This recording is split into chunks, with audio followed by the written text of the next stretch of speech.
to our Morning Throners podcast. I'm Nelson. I'm Jeff. I'm Glow. And I'm Kyle. And we're the fucking Morning Throners. And welcome back to another episode of your favorite Game of Thrones podcast. And we're the Morning Throners talking Catelyn 8. And she finally gets to meet her baby boy, Rob. Oh, wait, this is Lord Rob.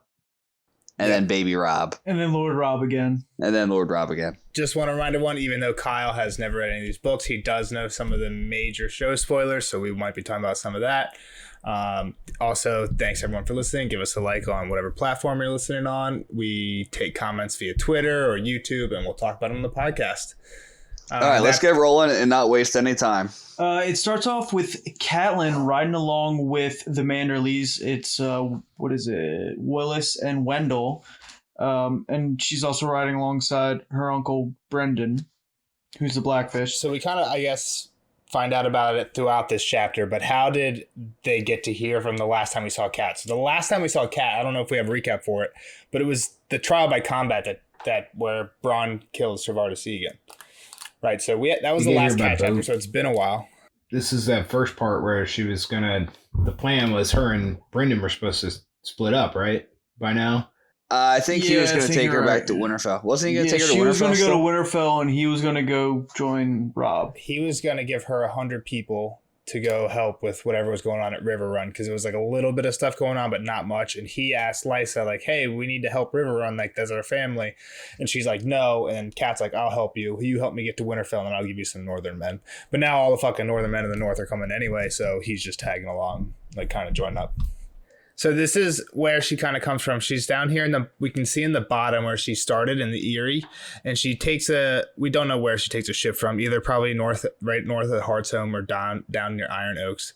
But whatever, she ends up here at White Harbor, which is where she enters from. Yes. Yep, so it's all down there, and then she comes up here. We don't know the exact route, but she somehow enters White Harbor and then goes down and meets up at So did they go through the mountains? Somehow they got to a port city. We're not sure, right? So that's what I'm saying. They probably went to the Fingers, right? Either Hearthstone right to the north or Iron Oaks to the south. I don't know if Iron Oaks is actually there. I know the biggest port in the Erie is called Gullsdown, but it's not quite visible on this map. It's a little bit to the south. But I guess it doesn't quite really matter at all. They somehow left the Erie via boat and ended up at White Harbor, which is one of the biggest port cities in the north. You can see it's like pretty big there. You can see a little bit of Winterfell at the top, right? There you go. I think they went to Harthorn. If I was playing in that voyage, that's where I'd start. Okay. So they get here and then whatever. Now they're at Catelyn. So again, like, just wanted to show you guys that. She talks about the Wendells a little bit. A bunch of fat guys. All of them fat. The Lord Father's fat. Both the brothers maybe the three fattest guys she's ever seen. That is an understatement. Yeah, not to break a horse. Yeah, she feels bad for the horse. I don't know if anybody said it yet, but Wyman Manderly is definitely referred to as like being too fat to ride on horses anymore. Well, that's why he didn't come. Yeah, and she says that her other son. He says that he didn't come because he didn't expect to see a war again in his lifetime, and if he had, he would eat a few less eels. This guy's 60 anyway, so I don't know. Like, are you expected to ride to war at 60?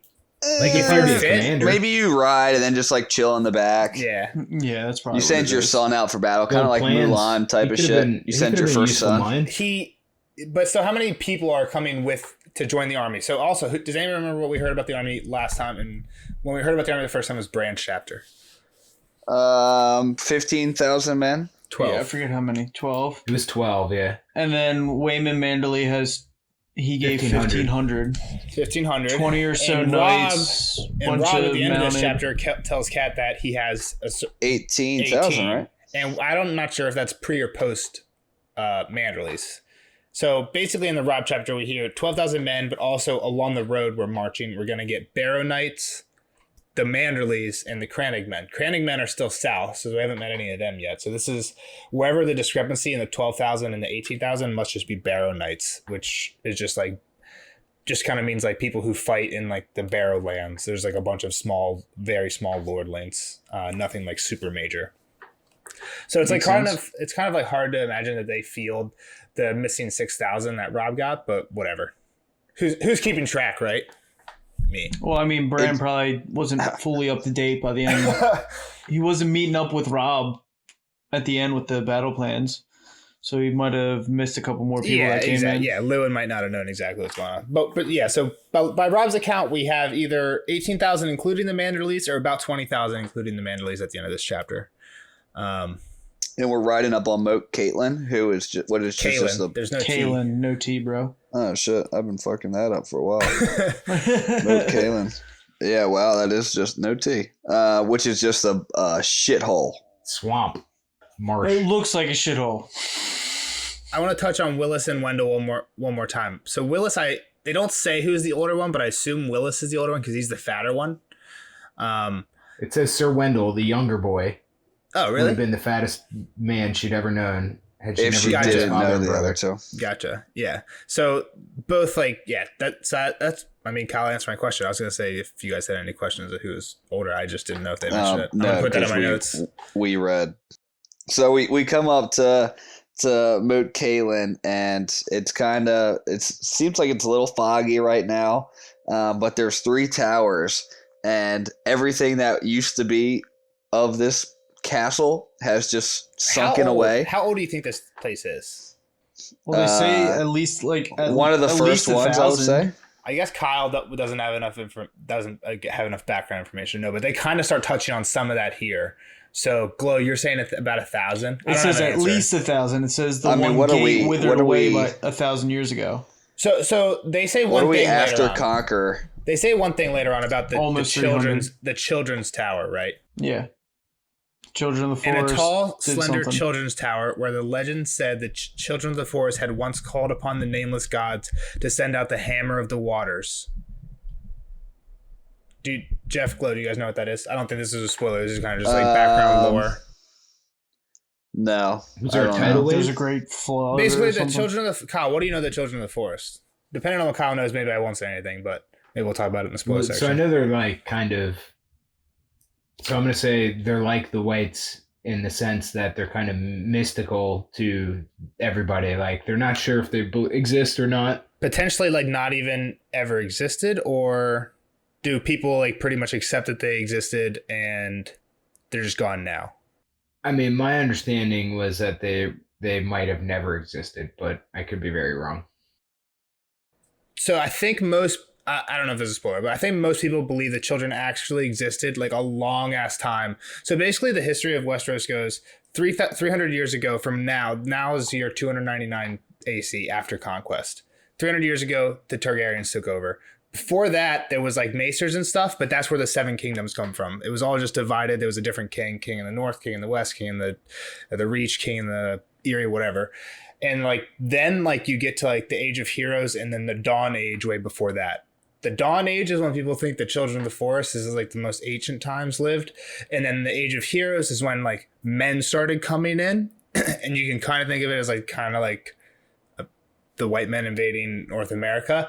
But the Children of the Forest kind of had like magic powers. And then one of the things they thought they did was called down like the hammer of the waters to basically like, they almost believed that I think Essos and Westeros were connected down near Dorne.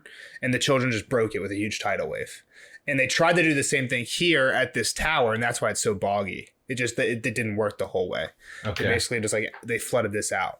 Again, it's a thing where it's like it's so old, so long ago that it might just be myth, and that just might be a bog, and Essos and Westeros might never have been connected. But I think most people, at least in the north, think they definitely existed at one point. And I mean, they seem like simple folks, so I would see them as believing this stuff pretty easily. So the Northmen also believe that the first men, who they believe they originated from, got their religion from the Children of the Forest, which is why I think that the Northmen believe in the Children of the Forest, because their religion originated there. I think they believe that. I guess this is a world with dragons and White Walkers and all this other stuff as well. So dragons is different because dragons definitely existed and no one can dispute that, right? Like the throne room had huge skulls. So who am I? What I'm trying to say is, who am I, the reader, to say these people are idiots for believing in the Children of the Forest that have magic that could separate the land with a hammer? You as a reader don't know if they're real or not. That's what I'm trying to say. We as Because- readers don't know if any of the hammer of water. Well, shit also is real or dragons not. would be It's meant just to be, like sharks for us. Like they're common. yeah, kind of. Not quite like sharks, but yeah. Yeah, but like an endangered species. Saber-toothed tigers. Dodo birds. Like a chicken. All right, I don't know what that the whole conversation was about. Yeah. I was We just went trying way to say too off. that, like, Back me to Mo trying Catelyn. infer that this is just a very outlandish story and is obviously outlandish doesn't fit here because they have other stuff that I would consider outlandish that exists. Gotcha. Sure. And the original way we got on this tangent was I was asking, how old do you think this is? And like I said, if they believe that the children did something here, this isn't from like when the Andals 1500 came. This years isn't ago. from when the Roiner came. This is like tens of thousands of years ago is when this place is from. Right? That's the Dawn Age. All right. Well, that's really old. That's before the wall goes up. That's before any of that shit happens. That's before there's Starks in Westeros. Okay.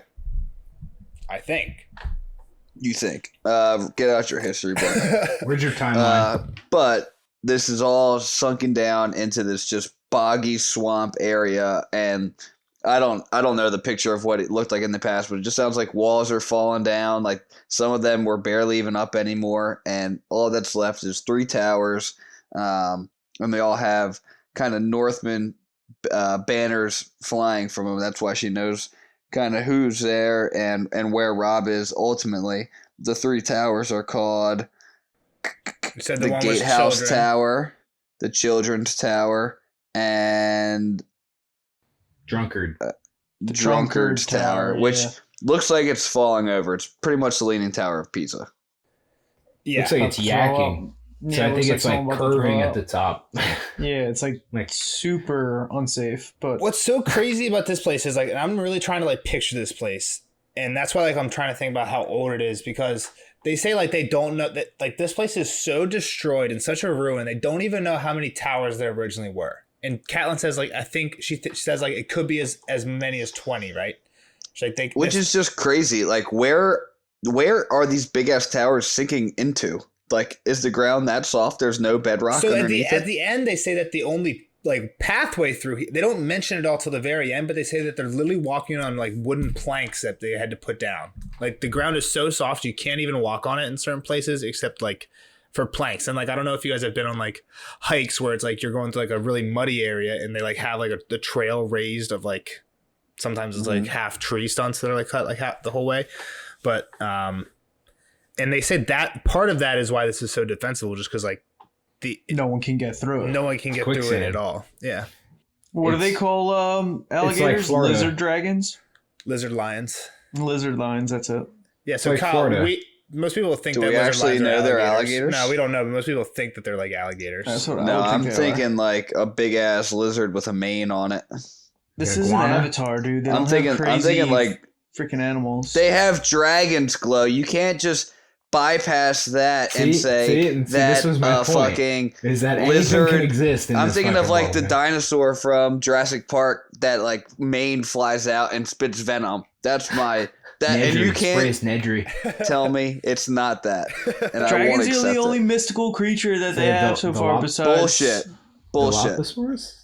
They've got fucking giants and other fucking weird shits. Zombies? Aurochs or I don't even know. They got An crazy aurochs shit going is on an with that. actual thing. Well, go fuck yourself. No, it's not. So back to I've never what do seen you mean one. they have giants? I haven't seen a giant yet.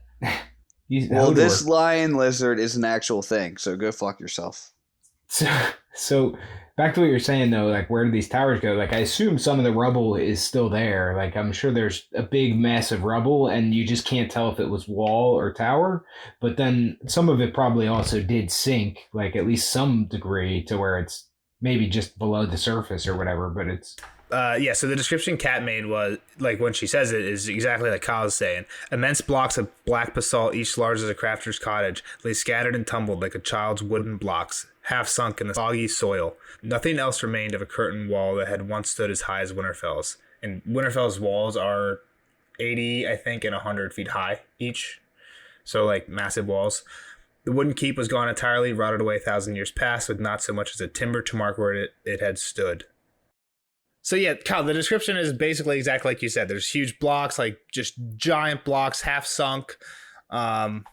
And there's like nothing remains of any wooden structure from this place. Like any wood is completely rotted. It's literally just stone that's left. And Brendan Tully does not. He's like, what the fuck are we doing here? So first off, I assume no one like this isn't the house. Like no one's seat is here, or they would have fixed this shit up, right? Like this is just So, like rubble yeah, that's so normally abandoned. So where are the frogmen? Where's Helen That's Reed right now? That's way south of here. Oh, I thought this was their. No. I thought this was their castle. Okay. No. Shit. Yeah. So I think this is just ruin that is normally abandoned, or frogmen? maybe the Crannogmen. They're called. Is that like the lizard lions and the frogmen? Well, they arch enemies. Again, I don't think this is a spoiler, but they get made fun of, and like people say that they eat frogs because they live in the bogs. They live like kind of close to here, south of here, still somewhere like this. Area. Yeah.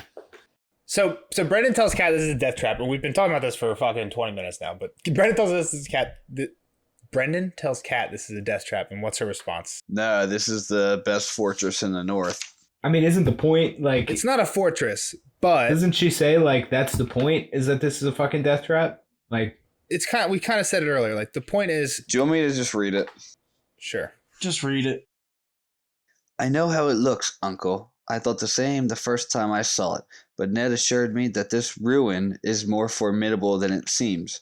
The 3 surviving towers command the causeway from all sides, and any enemy must pass between them. The bogs here are impenetrable, full of quicksands and suckholes and teeming with snakes. To assault any of the towers, an army would need to wade through waist-deep black muck, cross a moat full of lizard lions, and scale walls slimy with moss, all the while exposing themselves to fire from archers in the other towers. And when night falls, there are said to be ghosts, cold, vengeful spirits of the north who hunger for southern blood. Yeah, and then Benjamin makes a jape about how he's Remind southern. me not to linger here. Last I looked, I was southern myself.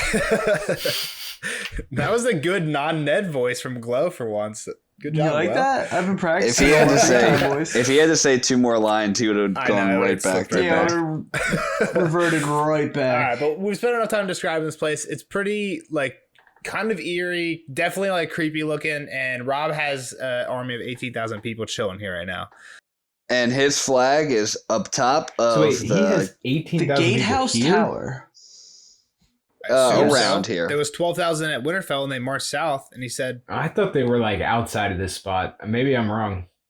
They're close, if not. They're in the towers. fields, like near it. Yeah, I mean, they said they found a dry spot to make camp. Yeah, Okay. like as Kat's walking up, she says she sees the banners of House Karstark and Umber flying on the other 2 towers.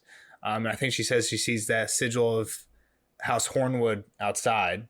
And then but I thought that was just like the 4 of them, and he sent the rest of them on or something, or kept the rest of them back. He has 18,000 men in a boggy area, whatever it is, because the entire neck is known for being boggy, and that's kind of why you have to come through here, is because like you have to take the road. It's kind of like weird, like we don't see it, so it's kind of hard to like imagine why you have to take the road. But like for the same reason as in the Erie, it's like the mountains are just so impassable. You have to take the road, and you have to go through the Bloody Gate. You have to go through Moat Catelyn. That's what it seems like, at least to readers. So I don't know where else they would be. So moving on, she finds Rob, and she goes and wants to just hug him and squeeze his little cheeks. But she can't. She knows she's got to show that he's a big boy now. Who else in this room? They don't actually say everyone's name all at once. There's a couple names that don't come up till later on. But it's like Roose Glovers, the Karstarks, Hold on, Jeff, go ahead. Try and name everyone. Glover, Karstarks, Great John, Bolton. I don't know. I'm out. Greywind. Yeah, all you missed was the fucking wolf. Rob. He counts. Rob. So you said hold on, a couple things. You said Glover Karstarks. There's Karstark Glovers, because we have Rickard Karstark, Galbert Glover, and Robert Robeck Glover. So 2 Glovers, 1 Karstark. Sir Helmund Tallhart, Theon Greyjoy, Greywind, John Umber, and Roose Bolton, and now Kat. And Brendan. John Umber, is he the Great John? Yes, Great John Umber. Yep.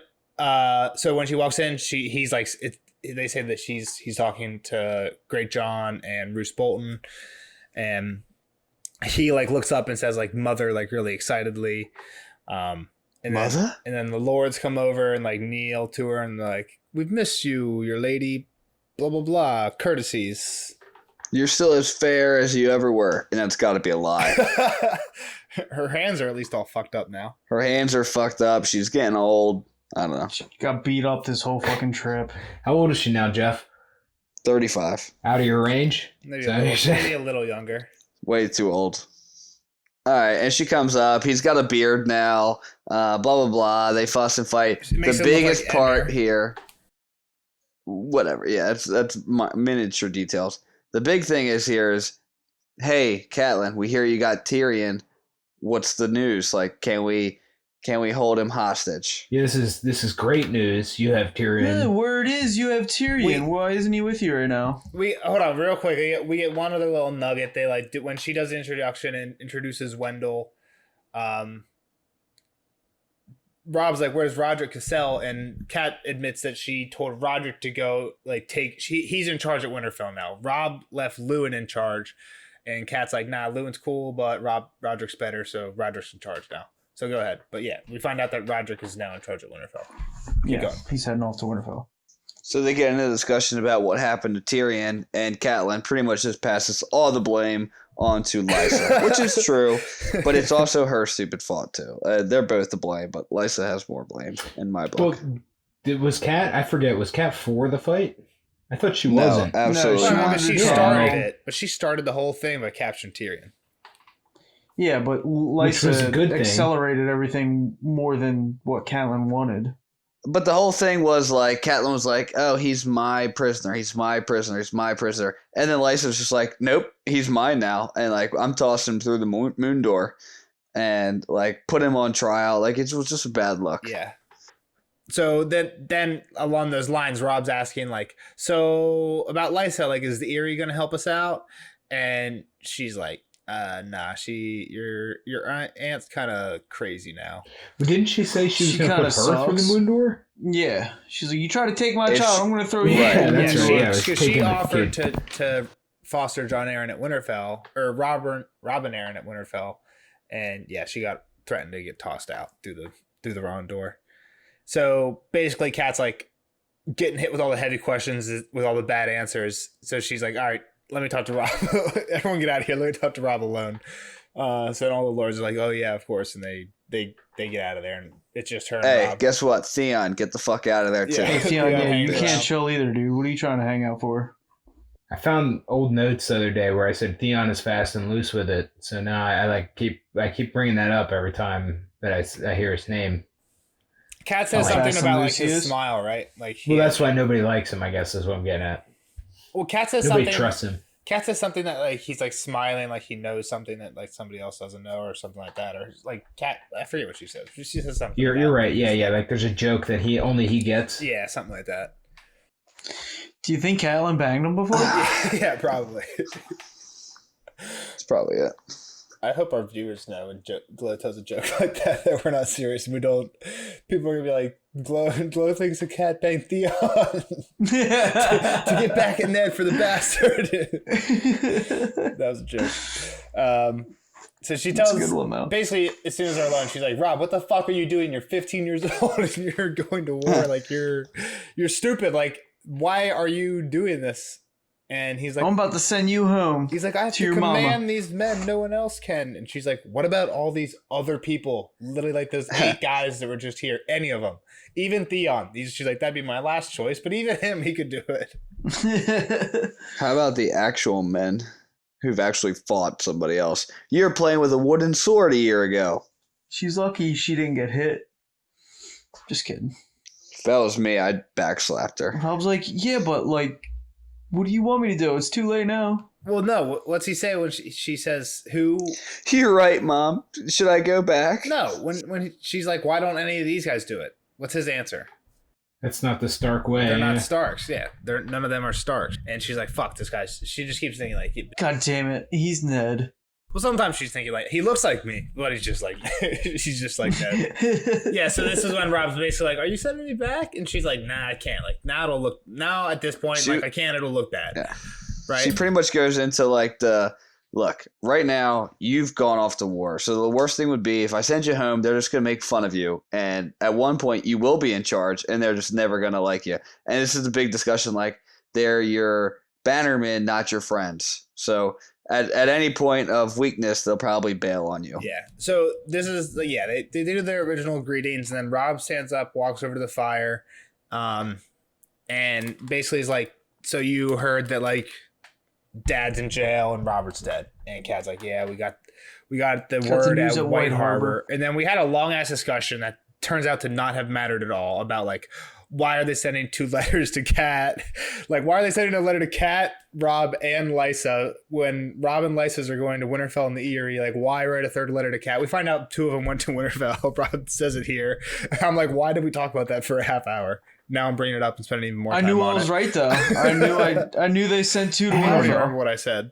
Were they 2 different letters? They might have been. I don't know. Rob only has Yeah, his. they're 2 different letters. Well, with the same words, I think. No. Why do they have to be the same words?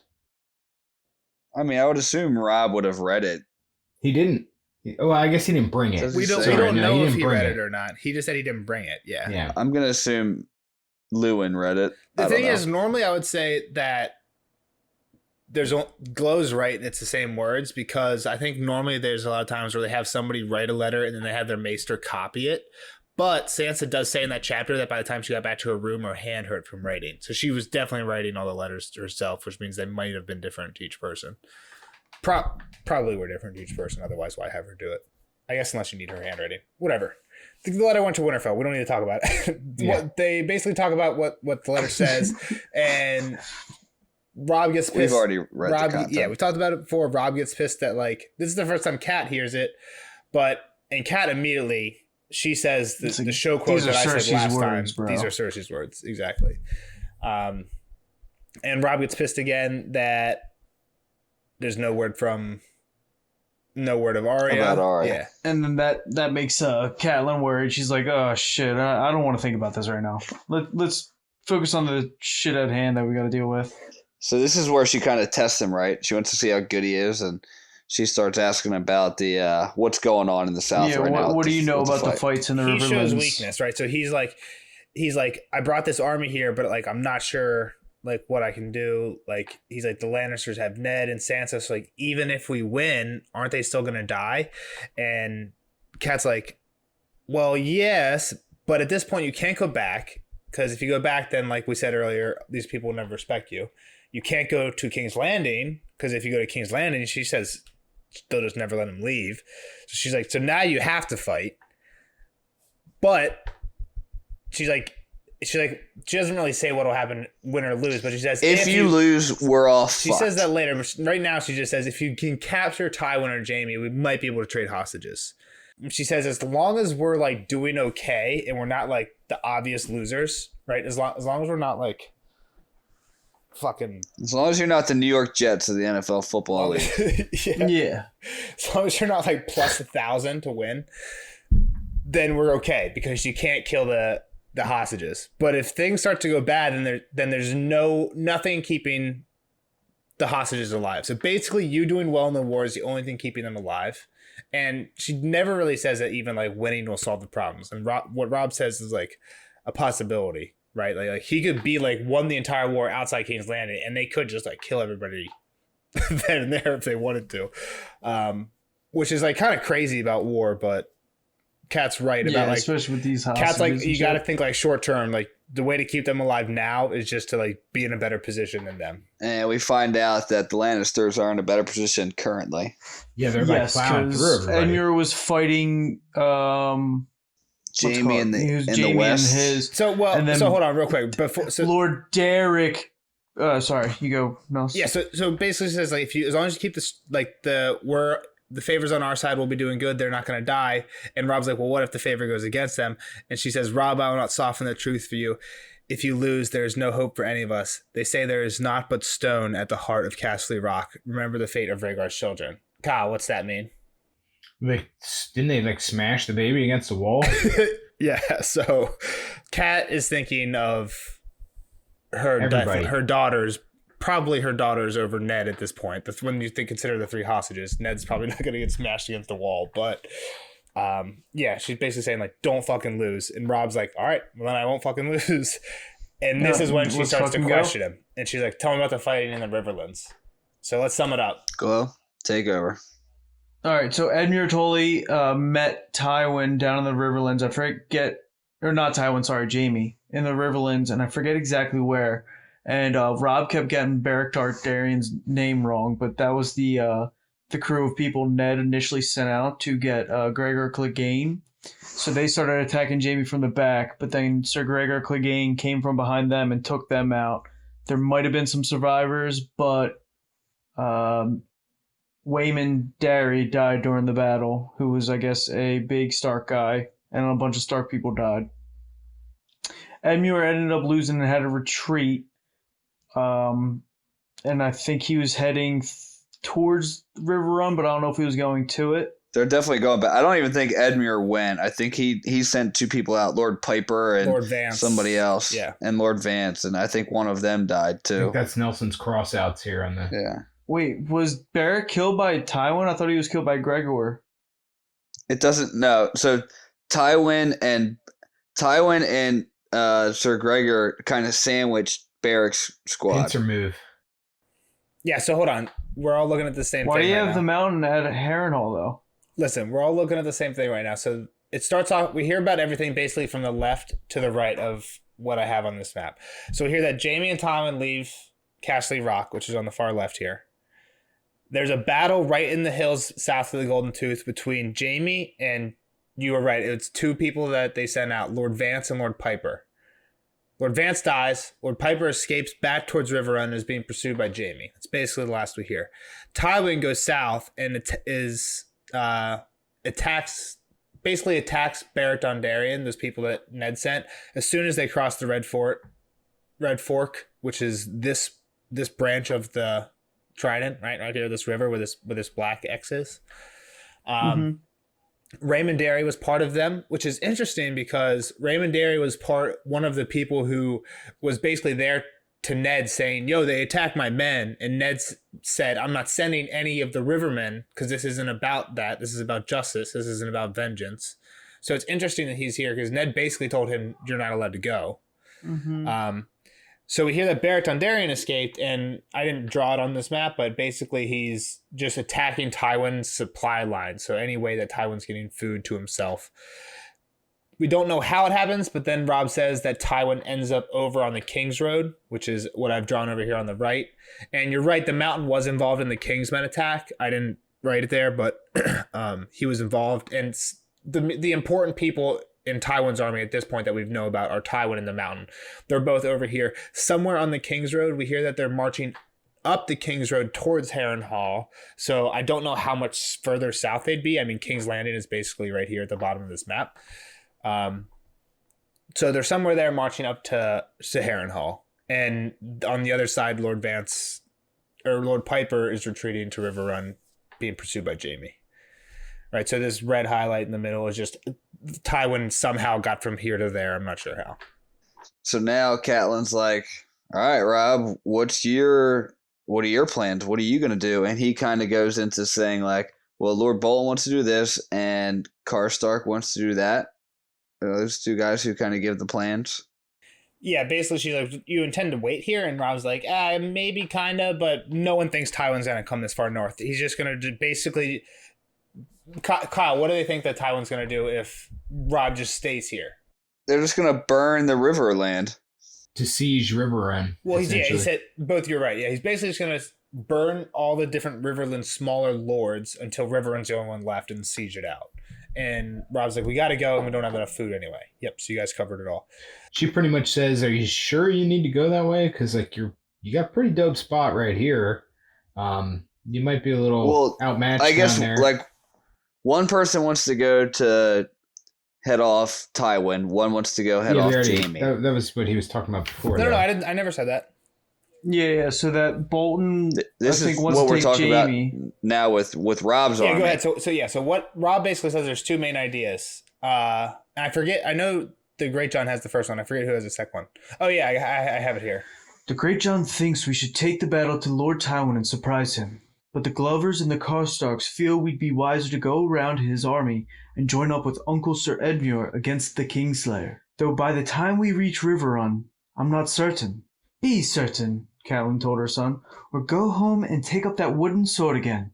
You cannot afford to seem indecisive in front of men like Roose Bolton and Rickard Karstark. Make no mistake, Robb. These are your bannermen, not your friends. You named them yourself battle commander. Command." There's 2 plans. Here they are. Jeff, in layman's terms, what are these 2 plans? The ones go left and the ones go right. The one is to We head off. attack Tywin with his breeches down with full force. The other is to join Sir Edmure in Riverrun and attack Jaime with their full force there. In layman's term, it's go one way or go the other way. it's head off one army to the other. Yeah. All right, so then she asks again. Basically, Robb says his own plan. So what's Robb's plan here? So Robb's plan is to split his army into 2. And he's going to at the Twins, right? Is that where they're splitting up? So the footmen are going to go left.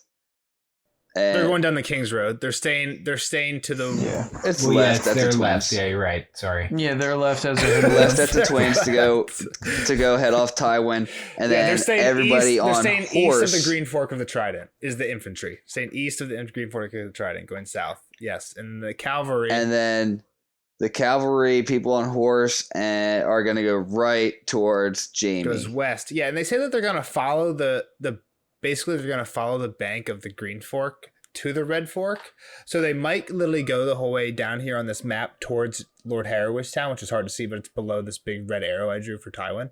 They might go the whole way down to the Crook and then over, but it seems more likely to me that they just kind of go towards Riverrun, but I'm not sure. But this is basically Robb's plan at this point. And why is it such a great plan?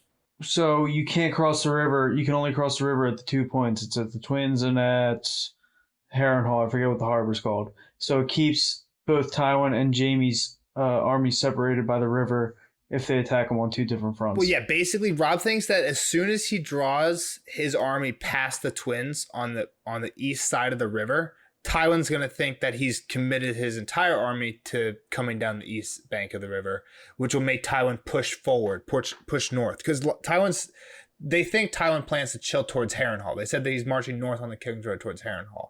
So if he does that, then he's right next to this crossing, the Ruby Ford, which is where Robert fought Rhaegar. But if he does that, he can cross the river either way, right? To get west. So basically, Robb wants to draw him to the east side. Draw him north of the Ruby Ford. Draw him north of the Ruby So Ford he can't cross the river to anymore. keep him on the east side of the river so that he can't help Jaime.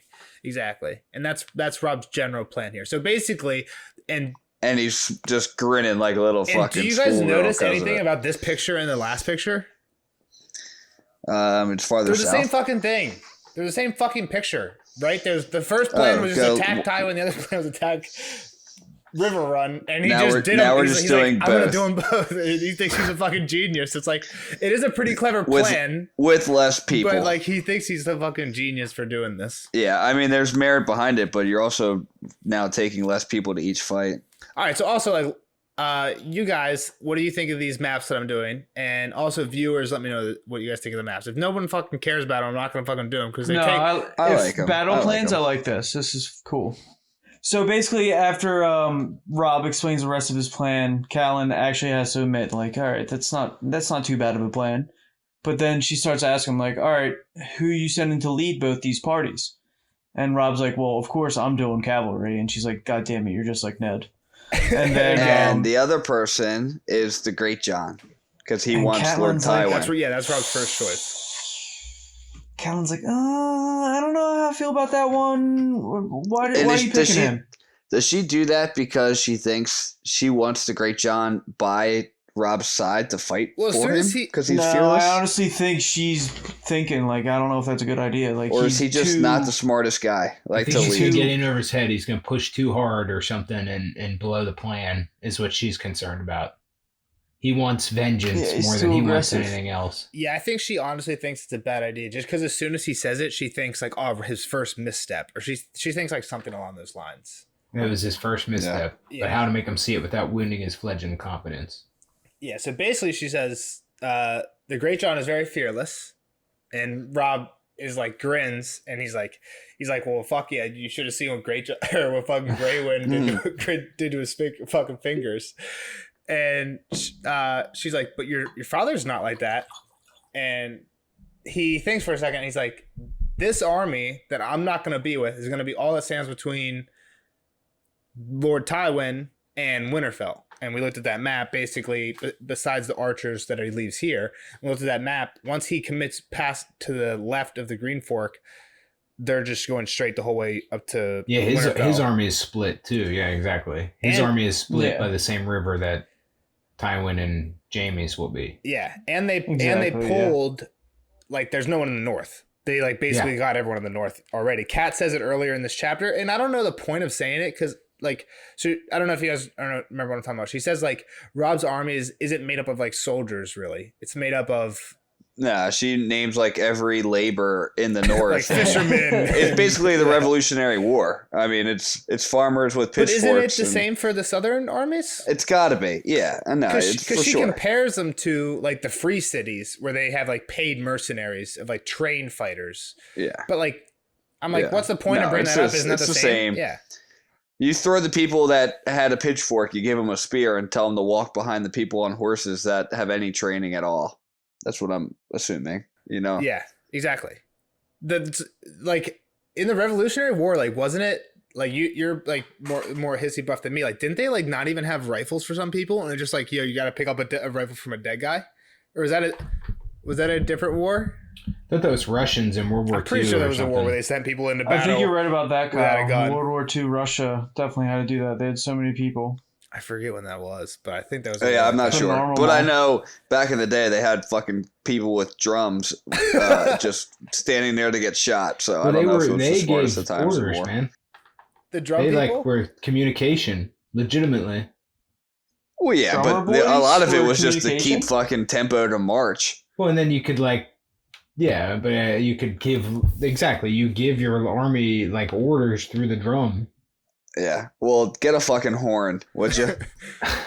I mean, I don't think you understand the scale of some of those armies back then. It's like this. Horn, drum. They really use drums to fucking communicate? Yeah, that was what command orders? It's for marching. I thought it was just for marching and getting the vibes pumping. That's what I thought it was. Yeah, when they stop drumming, Glow, you retreat. Yeah, that means the drummers are dead. It's like canary in a gold mine. That's what the drummers are for. So the next person has to pick up the drum and play. So Kyle, she says it's actually before this. She says that there's one more. So we didn't even finish this. So he's too fearless. Rob kind of like figures it out on his own. He's like, I don't want someone fearless, do I? And she's like, no, you want someone cold, cunning. And who's Rob pick? Roose Bolton. He even scares me. Do you remember anything about Roose Bolton before, Kyle? Specifically from the last Bran chapter. Yeah, man, he's the Flair. Yeah, he's the Flair guy. So the reason I knew Kyle would remember that is because this guy who's gonna fucking the guy who's been doing all the artwork for the podcast and has done a great job is gonna draw all of us in Game of Thrones attire, and Kyle's requested to be in Bolton attire because the Flayed Man is like a fucking sick. He's the most metal, man. That's why. So basically, Rob's like, Kat says there's one other potential problem with this, and it has to do with one of her Lord Father's bannermen. The late Lord Frey. Oh, the late Lord Frey. And did we hear why they call him that already in an earlier Cat chapter? Like, was she talking to Roger or something? I can't recall. I don't know. Kyle, it's going to be up to you. I'm going to say somebody talked about I know why, at one point. But I don't know if we heard it already, so it's going to be up to I know why, too. Kyle if we heard it already. Because he showed up after the fight was over at Rhaegar the Trident or whatever. And basically and then he was like, oh, you guys won? Yeah, I was coming to help you. Yeah, they weren't sure if he was going to do that no matter who won or not. Yeah, exactly. So she just tells him, like, my dad doesn't really trust this guy. You might not want to trust him. And then they talk about the Great John thing. And then at the end, Rob's like, all right, cool. Sounds good. I'll get some people to take you back to Winterfell. Everything will be hunky-dory. And she's like, nah, dude, I'm not going to Winterfell. I'm going to River Run. She's like, Rob, you don't understand. You don't have POV chapters. How are people going to know what you're doing if I'm in Winterfell? I am the key to the leader, Rob. I have to go with you. I have to see my dad and my brother. That's what she says, but what I said is the reason why she comes with them. That's the end of my notes. I think that's the end of the chapter. Do we have anything else? I got nothing to comment on. How about you, Kyle? What are your final thoughts on the chapter? So I mean, it definitely became a lot clearer with the maps back to Nelson's do we like the maps thing. It's a lot easier to visualize that way. Kyle, what do you think happened with Rob's plan? I mean, it wouldn't be good if it went all according to it, right? Like, I mean, that wouldn't be exciting reading, and we'd be over. That's the unfortunate part here. That's not exciting if he just wins. One thing that we didn't say is we don't know any numbers for the Lannisters. I don't think at this point. We know that Rob has I was going to ask bigger you than his. He said bigger than his. Well, no, they say that Tywin's. Well, yeah. So Rob says that Tywin's army is bigger than his, and Tywin's army is also bigger than Jaime's. But is it 10 times bigger than the Stark army or the Northern army? We don't know. No, I don't think so. Well, I'm going to say if Rob has 18, they have 24. Well, I'm just saying it can't be because it could be. But the Great John did want to attack him head on. So it can't be that much smaller. 10 Southern men. Oh, yeah, maybe the Great John thought that. Yeah, maybe. Northern men. I think that was kind of something you tell a 10-year-old girl, or a 7-year-old girl, not something that's like an actual battle strategy. He's like, oh, yeah, you can just count us for 10. We're good for it. They have 10,000. 1,000 men will be enough. We have 180,000 people going south, pretty much. Yeah, exactly. Yeah, so I mean, I guess there's not much predictions except for what's going to happen with the battle. I guess. Do you think that Rob will even be able to execute his plan? Will he be able to get to the twins, split his forces, and do that? How long does it take to get there? Is that a fair question for me to ask you? From where they're at? A chapter? Next time we read. I know, but is that like 6 months from now chapter? Or is that like tomorrow chapter? It's going to take about 2 weeks. 2 weeks. So a lot can happen south of that, I guess, in the 2 weeks. But I don't want to say, like, I don't want to see River Run get run over like that, I guess, is my... Like in 2 weeks, they just get smashed, and then Jaime runs right through them. So like that's me. That's not a prediction. That's just kind of like my hope. So then, what's your? It's not. So then, what do you think is going to happen? Jaime's going to join up with the late Lord Frey, and he's going to change his mind. Otherwise, wait. So you think Jaime's going to get to the Freys? Well, that's what I'm saying. Like, I mean, the Freys are technically. I guess Jaime right now Bannerman. but Jaime right now is closer to the Freys. Kyle's actually right. Hold on, I'll share my screen. Yeah, he's the one going up that way. Yeah, but there's a River Run army in between them. Yeah, there is. I know. That's. I thought that's what I was saying. Here, I'll show this map again. So Rob is right at the top, like literally barely off, like where this dotted line goes. He's right above where the K is. Right above the K and neck? Yeah, right there. So the Twins is basically... And Jaime has to be pretty close to River Run. Yeah, in 2 weeks. Like I said, I mean... So there's your options. Like, I'd like to see Catelyn make it to River Run. So that's why I hope that's what happens. You think Cat's going to get to River Run before Jaime does? No, I'm not saying that. I'm just saying that Jaime might not be able to prevent. Like, he's going to be on one side of River Run, I guess, or like I don't know that he's going to surround River Run, or maybe they break the siege on River Run. How's that? No, that's a good one. I like that. He thinks they're going to break the siege on River Run. What about the other side? So here's where I get myself stuck in these loops of like, here's what I think's going to happen, and then I'm like, no, but that's too straightforward, and Nelson's going to want me to be just say what you think's going to happen, or like think deeper, or like so I'll say one thing, say what you think's going to happen, but also like we never know, and a lot of times in the spoiler section we're like, does Kyle know about XYZ? And like we're wondering if like anything's influencing your prediction. So if you make any predictions, usually the answer is no. okay, if you make any predictions based on like anything that you've like heard, like knew like from the fandom, not that I'm saying this is a very like, oh, there's a crazy spoiler coming up or something like, right? So, but just if you ever in the future make a prediction based on that, let us know because we always speculate. I've heard some of these names before, like outside of this, but I have no idea like who makes it or who's important or who's respected or whatever for the most part. I mean, so I don't think that Tywin's going to be able to do the straight shot. Like, I don't think that like he just pummels Bolton and goes north. Like, I mean, I don't see that happening. But I don't know that he's going to come out or come across a Ruby Ford, or he might see this kind of goading coming and refuse to move north and just hangs out in Harrenhal. Kind of waits, okay. And then trying to force Rob to come east. I think he's thought a lot about this. Yeah, I mean Tywin. They even say that Tywin's a very experienced battle commander. Yeah. Yeah. No, I think that was pretty good by Kyle. Good work, Kyle. Good predictions. Good chapter. Anything else anyone wants to say? No. Have fun recording till midnight, guys. See you later, Kyle. Great hanging out, bud. We'll see you on the next episode for Tyrion 5. Catch you on the flippity flop. Night, guys. Spoiler alert! Spoiler alert!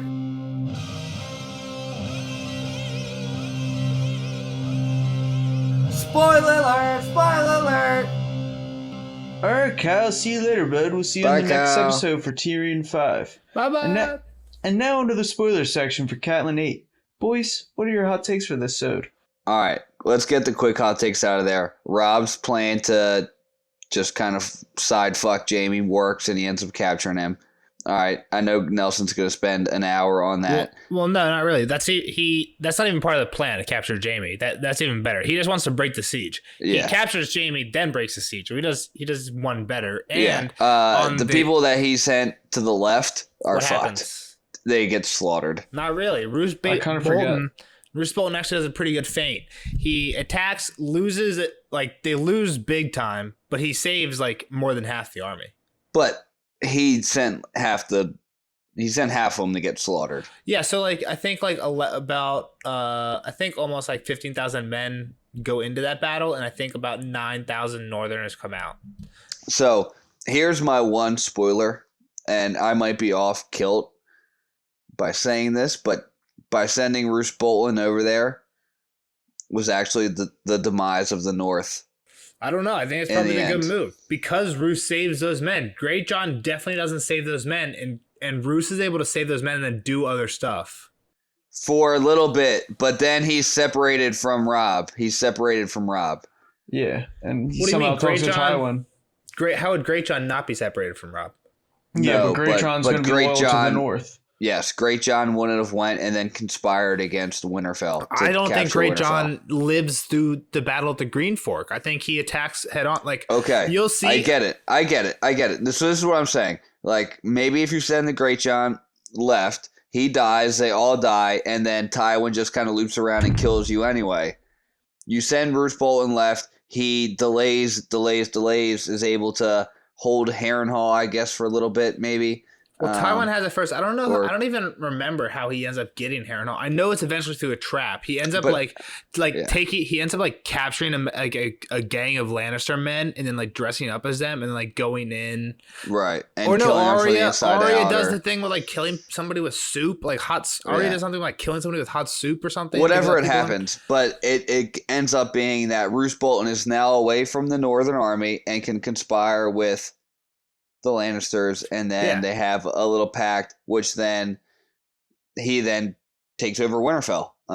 So essentially, I get what you're saying, that like if he stayed right with Rob, also how he hilarious can't do that. Kyle is like a kind of a Bolton fan at this point, just because the Flame Man is a sigil. Like, little does he know. He's probably gonna be He's probably gonna be hyped when he finds out that they like tortured Theon, and then just not be hyped when he finds out that they're like the demise of everything. Glo, did you have anything?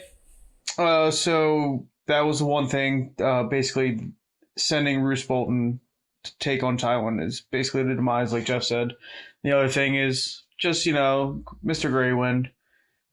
It's shown a little bit of connection there. Like, so obviously Robb wanted to go greet Catelyn too, just as much as Catelyn wanted to go greet him.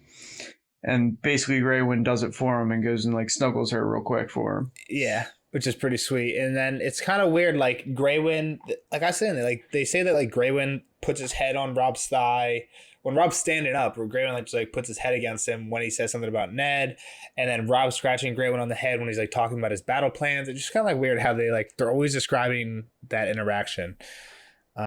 So let's also think about Robb as the oldest Stark and probably able to train his wolf the best. They might have a pretty strong, and we don't ever get his point of view. We don't know his dreams or anything like that. Dude, they make it seem like they make it seem like he has such a strong connection with that fucking wolf. Like Wolf stronger sees than mom, Bran and Summer at this point. Way stronger than I'm even saying stronger than Jon and Ghost. Like, I just think that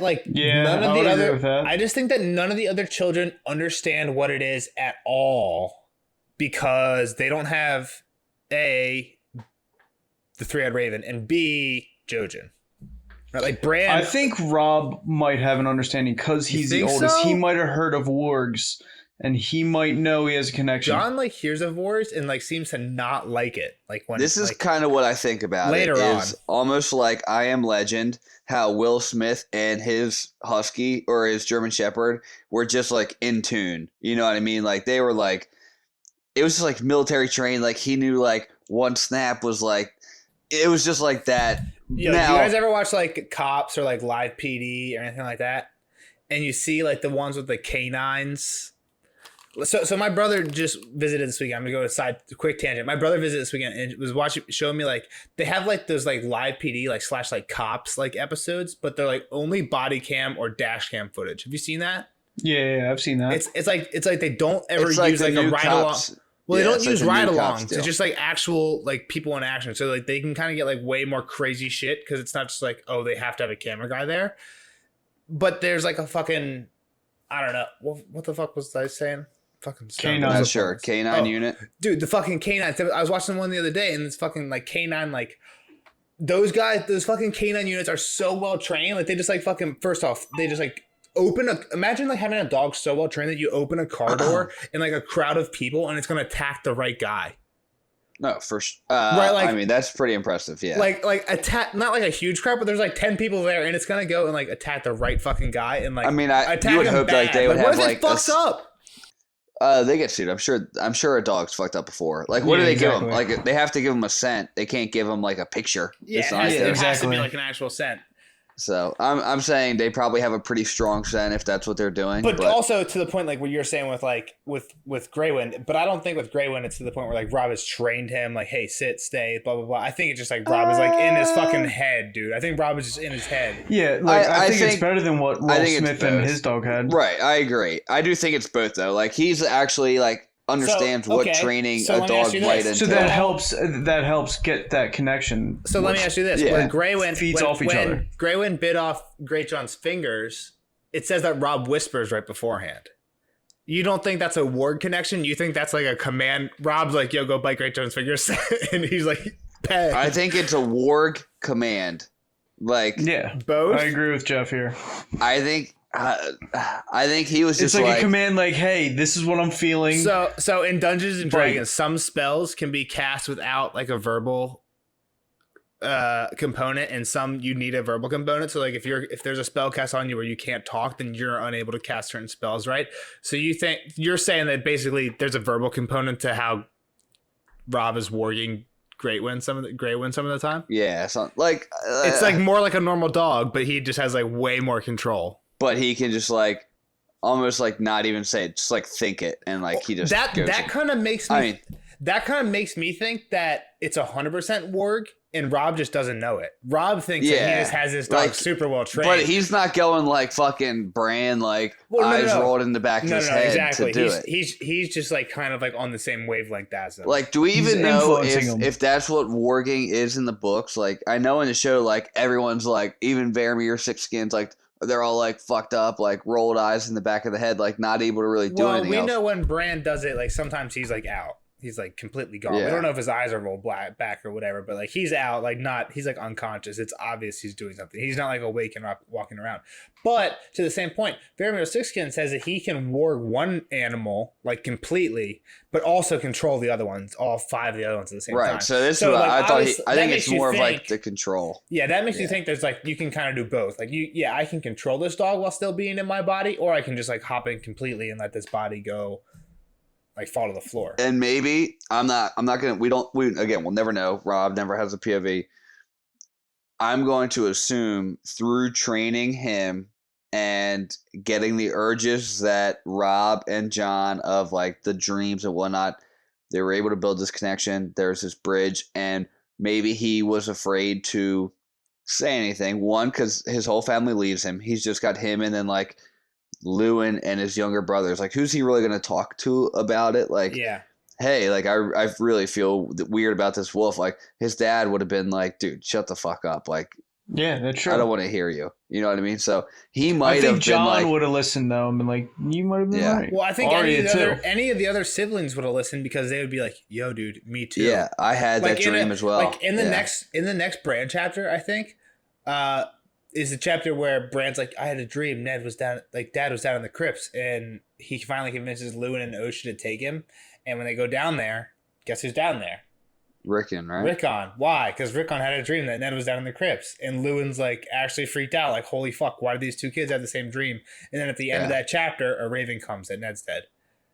All right, we'll talk about that more when we get there, but like, it's kind of along the lines of what you're saying. Yeah. So we spent like 8 minutes talking about Grey Wind. I think. That's how I feel. I'm not going to say it again. Yeah, I mean, I think I agree with you there, Jeff. I don't think there's anything like crazy and like any like particular quotes to point out in this chapter, but kind of along the lines of what I was saying, it just like tells you exactly what they're doing the entire time, and it just seems to always match Rob. So I think it's just pointing out there's a really strong connection. Glow, I don't know. I'll go as deep into this as you want, and it's already pretty late, so I don't think we're going to go that deep. Manderleys are introduced for the first time. Yes. I remember they come back in later on. They are a major player later in one of the major theories. I know it's one of Glow's favorite theories. The Grand Northern Conspiracy. The Grand Northern Conspiracy. So I don't know if you wanted to touch on it at all, but later these guys are kind Is this when they send people back up to fucking above the wall to fucking Hardhome? No, basically just like like at the end of where we are now in book 5, there's a bunch of theories that like there's a way more people on Jon Snow's side / Rickon's side than there are on Roose Bolton's side. One of the main examples is the Manderleys, who's currently in Winterfell. People think pretending to be on the Bolton side, but is actually like roasting Freys into pies. I mean, it's not even the John. Like okay. So the Manderleys are 100%. When Davos goes to real quick, I'm gonna talk about it for 5 minutes. Davos goes. Let me do it quick. I can do it quicker. Yeah, do it quicker. All right. So, Grand Northern Conspiracy is basically a conspiracy saying that just a lot of Northern Housers, Manderleys and Davos right now. Just do Manderleys and Davos. So we know Davos got sent to go pick up Rickon. So basically, stop, back it up. Stannis sends Davos to White Harbor to try and get lords to join his cause. He sends him to White Harbor to get the Manderleys. When he's there, he basically goes to a feast. He goes into a meeting hall in front of Lord Manderley, and there's a bunch of Freys there. And Lord Manderley's like, send him to the jails. We are for Roose Bolton, blah, blah, blah, blah, blah. But then later, Lord Manderley comes and visits sets him free, right? Davos in the jail cell. And go ahead. I think this is where Glow wants to take off.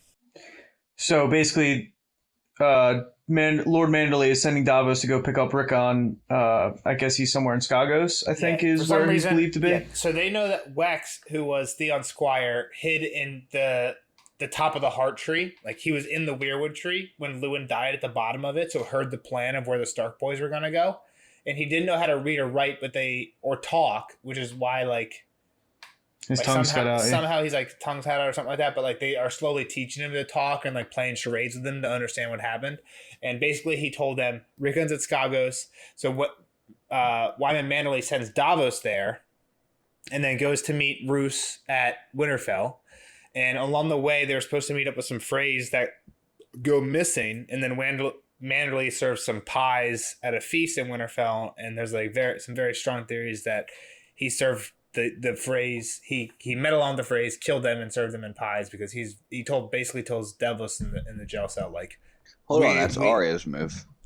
People think that they had Arya do it because the Manderleys aren't big in the show, but it's definitely like people. That's like a major Manderley. Like there's like T-shirts they sell that say like Manderley pies and stuff like that.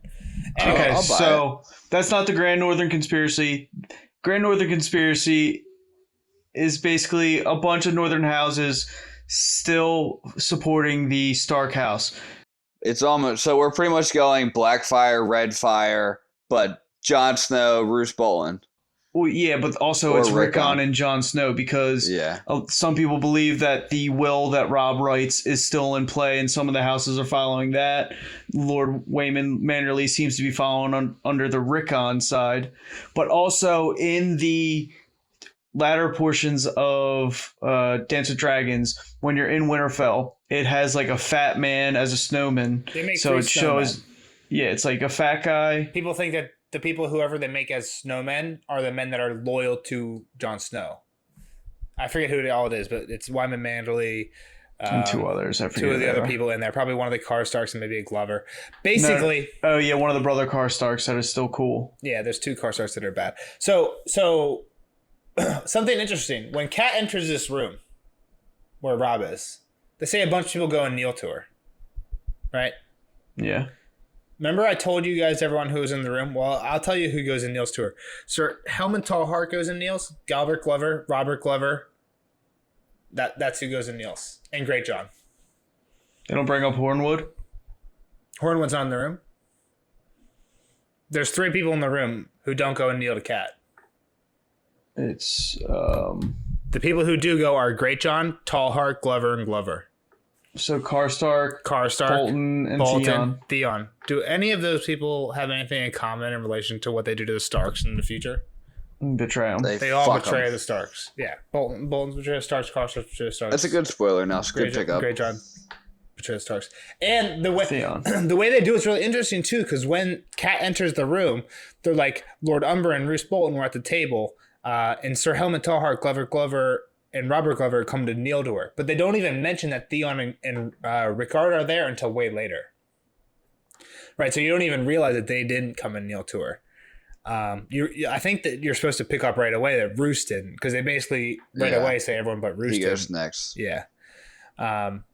So What do the Karstarks do? They just joined the Boltons, pretty much. So Robb, basically Jamie kills. Oh wait, Robb kills the one Karstark, Well, right? Jamie kills maybe all 3 Karstark sons in the Whispering Wood, and then Kat lets him go.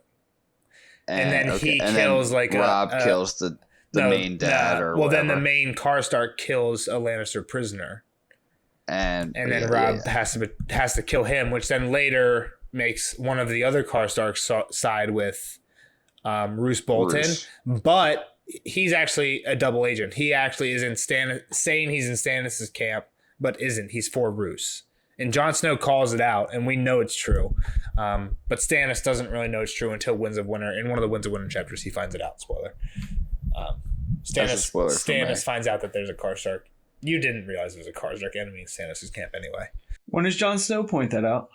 He says the Karstarks aren't to be trusted because he knows of the trouble that Robb had with them.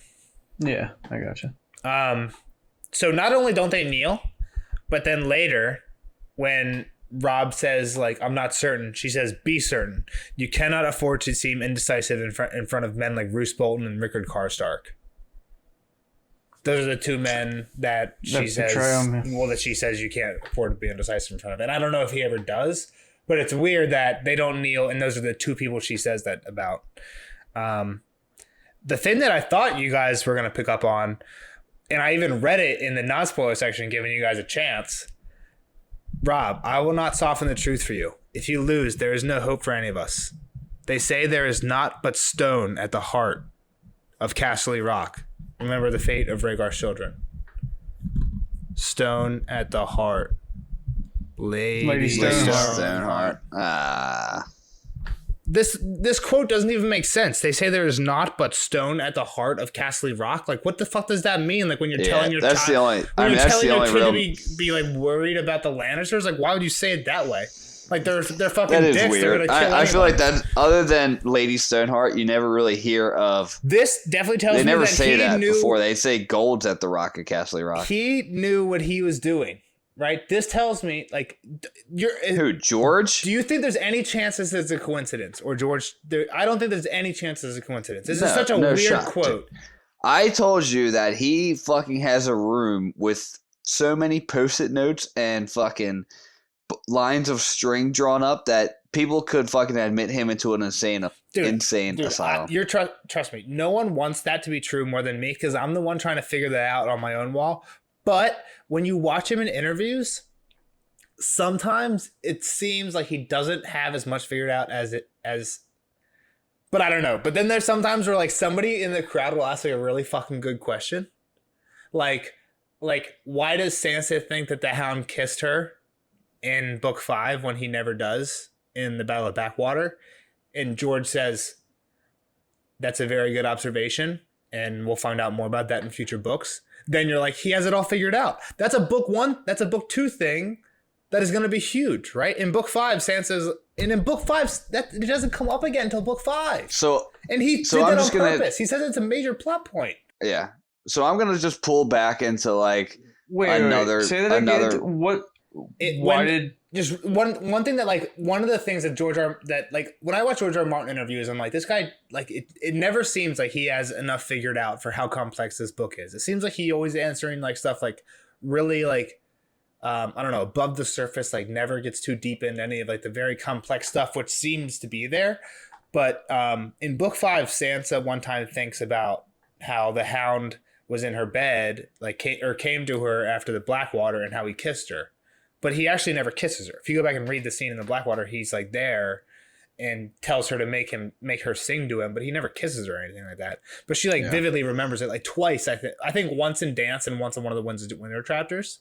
And someone asked him about it at a conference, like, why does Sansa remember this when it didn't happen? Like, is this a misprint? And he's like, it's not a misprint. He's like, things like this are the reason I hate the fact that I actually make mistakes. And he always brings up the fact that he made Bran's horse Dancer change sex by accident in between book 1 and book 2. He's like, the reason, like, when I make mistakes like that, it makes it harder for me to put in actual misremembrances, like the Sansa thing, and he said it's supposed to be a plot point that'll come up again.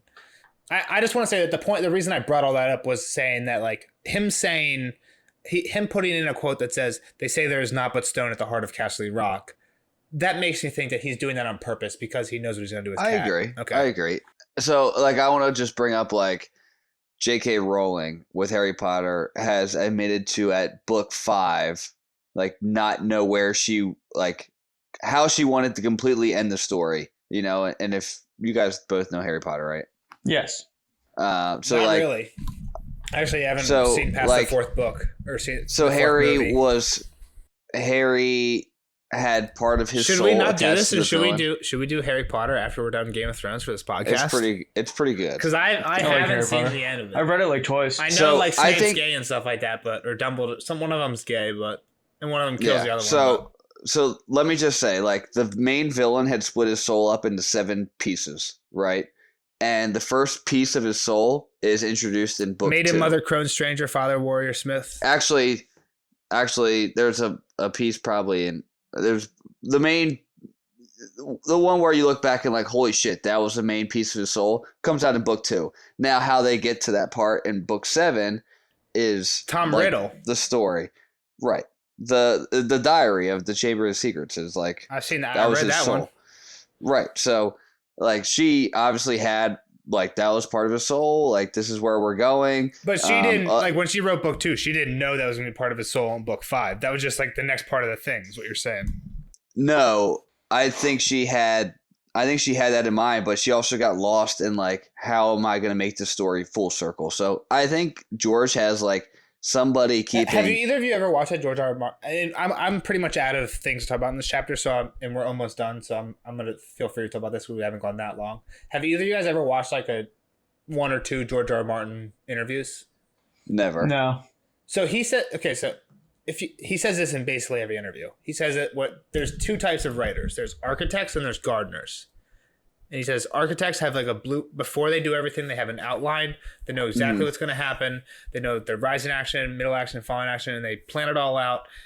They know exactly how long every single board is going to be before the first nail is hammered. And then there's gardeners who they know what they want to grow, and they know like ideally what the end product should be and where they're going to start at, but they have no idea how it gets there. And he said that's what he is. So he says he knows how the story ends and he knows how the story starts, but he's not sure how it gets there. And I think that's part of why I can believe that. I can believe that too, but then there's stuff like this. There's stuff like this that tells me, okay, part of you is an architect. Or when you think about a gardener, you know how like when you grow like, I don't know, I'm not a fucking gardener. Grapes are fucking, you're Italian, Jeff. I don't think he knew Stoneheart was coming here. Some stuff you put a pole in the ground. A stick in it to help it grow. Yeah. So I think he doesn't know what the fuck's going on, but he knows, okay, Stoneheart, John's going to die and come back. And there's some sticks you can plan in early on when you don't know the rest. Yeah. And then you can fill in the pieces and make it kind of work. And that's what I was going to say. Like, I think he's like, all right, Catelyn's going to come back. I need some fucking cold hands type of name for her. Oh, way back when in book 1, she says this weird ass chapter about the people that end up killing her. And she calls them Hearts of Stone, so now she's the Lady Stoneheart type of deal. Like, I truly think he's got a note system like yours, way superior. Dude, it can't be. He says he uses a DOS computer, which basically just means like he has like a giant. Like basically, if he uses DOS, basically, Jeff, just think about he has a giant Microsoft Word, and that's it. That's all he has. I don't believe him. Like he can just make as many pages as he wants and put some shit on page 500 and some shit on page 100, but there's no like linking. There's no nothing. And I don't believe that. I don't believe that one bit. Well, it's because the people Elio at I'm actually pissed myself. I forget his wife's name, but Elio and his wife, the people who wrote the Game of Thrones Ice and Fire wiki, basically what I'm trying to do on my own, he sends his editor and them copies of stuff. And his editor says like, oh, this is a bad metaphor or this is a bad simile. And they tell him this character's eyes are the wrong color. And this person, you made them 2 years too old based on whatever happened in this war. Right. So there's people who are fact checking him. And then there's people who are doing the grammar stuff. So there's a little bit of both. But I heard a theory the other day, and real quick, that Cold Hands is just because it said Cold Hands is the 13th Lord Commander of the Night's Watch. He's the Night's King. What? I heard a theory because you know how like people say that the theory is the Night's King slept with basically like an other or like a woman north of the wall, which people assume is an other. Yeah. Like, couldn't that cause what Cold Hand has? And we've never seen another Cold Hands before ever or heard of anything like that. So maybe it's their offspring, or are they saying no, it is him. And like, because we hear that like when they made love, it like took his soul. We hear that like their like consummation took his soul or something like that. And that's when. So who was the son of that White Walker? Well, no, they had multiple sons, and they kept feeding. They basically were doing what Craster was doing and giving them to the knights, giving them to the others. And now, basically, this theory that I heard, and I don't know how true it is. It's like I started like digging into people who made theories about Game of Thrones, like before there were theories and like before the show came out, and a lot of them were like really off. For like a lot of reasons that like people are trying to make theories about Rhaegar and like everyone knows all the important quotes about Rhaegar now, so it's really easy to tell them they're wrong. But they had like some interesting stuff. So I don't know if like this has been like easily disproven by some quote somewhere, but it's like interesting to think about that. Like maybe it is, and he's just been alive for thousands of years because this has never happened to anyone else. It just made me think about it because you brought up Cold Hands. There's nothing in this chapter, but just like think about it. And the last thing I want to say is just really quick, just because you brought it up at the end of the non-spoiler section, saying like drums in a battle. I don't think it's in the books at all, but in the show, this is like a Jon and Ygritte conversation. Like there's like horns or something like that, and Egret's like, why would you play horns? Like you would let everyone know you're coming. And he's like, it's like for marching or something like that. And Egret's like, that's just fucking. She basically just say like, that's fucking stupid. And like I was gonna say like during the announcement, I was like, no, I'll just wait because Kyle was watch that one day. But I was like, I thought you guys were like joking because like the conversation you guys were having sounded exactly like Jon and Ygritte. No, I still feel like that's the stupidest thing ever. It does sound pretty stupid. If they use it for secret like signals, that'd be cool, but. That's different, yeah. But if they're just doing it for fucking hyping up dudes, it's stupid. And Jeff, what I was gonna say is the one battle that I'm gonna draw like close up is the battle at the Green Fork where Tyrion's in, right? Because there's like actually some strategic battle plan Tywin does there. Is he actually in it? Doesn't he fucking? Well, Tyrion. Oh no, he goes off, right? Well, Tyrion's in it, but no, doesn't he get fucked up right away in this one? Not in the show he does because they can't afford the budget, but he like is in the battle. But we also hear about like Tywin's strategy. So there's a river on their left. And he puts Tyrion in the mountain and all the mountain, like Gregor Clegane and all the mountain clans on the left. And he puts Sir Adam Marbrand and like all the actual like knights on the right. And then he gives like his host to Sir Kevin Lannister and he stands in the back in the middle. And his plan is have Tyrion and all the shitty fighters, the mountain and all the headstrong people charge up on the left bank and hopefully get destroyed because they all suck. And then he was thinking Robb was going to be the battle commander and push heavy to the left side because he was making a victory there already. And he would basically pin himself in between Tywin's army and the river. Like basically he wanted Tyrion to lose. He was hoping Tyrion would lose. But because people think either because Roose Bolton wasn't actually trying to attack and like knew to pull his army back, or because he basically had his army walk for 2 nights straight without sleeping in order to get a surprise on Tywin, that Tyrion's army just like fucks up the left flank and ends up pushing through and almost getting to Roose Bolton, and then the northern men all retreat before anything happens. But like basically like what Tywin intends to happen does not actually happen at all, and it's all explained in the midst of Tyrion fucking stabbing his helmet through the bottom of a fucking horse's stomach, right? Because his helmet has a 1-foot bronze spike on it. But the next Tyrion chapter is Tywin explaining what his counter to Robb is going to be. So I'm excited to find out what Kyle's going to think about that. And then in the next Catelyn and Tyrion, does he already know that Robb split his forces up? No. Not in the next chapter. Oh. In the next chapter, he's not sure what Robb's going to do. And then I think that we get another Tyrion chapter before we get a Cat. And the Tyrion chapter is them waking up, being like, oh, and fuck, they rode without sleeping for 2 nights and they surprised us. So like they're throwing on armor, right? Like trying to get ready. And then the next Cat chapter is the Whispering Wood. Yeah. Which is another great battle where basically she's just watching up top. So basically Robb sends out Brendan, the Whispering Wood really quick is Robb sends out Brendan with only Tully forces, no northern forces. River Run is in a triangle of rivers. It's at the fork of 2 rivers, and they made a moat on the third side to make a triangle. So to siege it, you have to have 3 different camps that none of them can really get to each other easily. So Robb sends Brendan with like 50 men to go and like attack just like one of the small camps. They're all like pretty big camps, but like only 50 men, and then draw them out. And because Robb has heard that Jaime chases all raiding parties himself because he's like in search of glory. So he knows Jaime will be there. So he draws him out up into the stream. And then once he gets to a certain point, they sound horns. And Jaime chases 50 men with 200. But Robb comes in with like 3,000 and just like destroys them and takes everyone. That's the Whispering Wood. So both of them, like either one, like I'm going to draw the battle plans for all of them. And they're both pretty sweet. And then we don't actually know what happens, but Robb ends up breaking the siege at River Run.